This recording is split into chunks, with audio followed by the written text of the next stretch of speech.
Okay, so the air going into the very first coil right here. I have the temperature probes on there.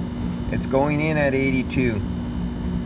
It's coming out at 76, 77. The temperature probes on the coil,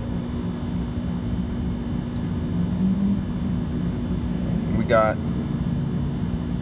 59, it's basically 60 and 60. There's zero change. In our connection point of my air temperature, my probe is right there before it goes into the air filter.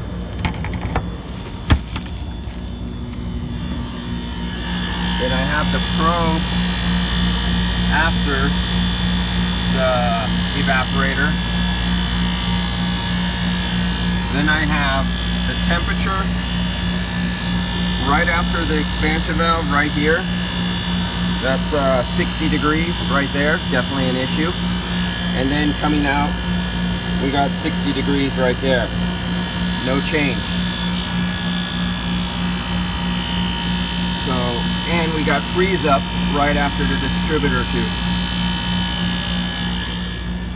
But when looking inside, at least on the first coil, when removing the air filter, the water just hanging there, barely doing anything, but there's no ice. And when looking inside, it's clean. There's no restrictive airflow. It's in a clean room, and there's plenty of airflow. So we don't have an airflow issue. So Houston, we have a problem.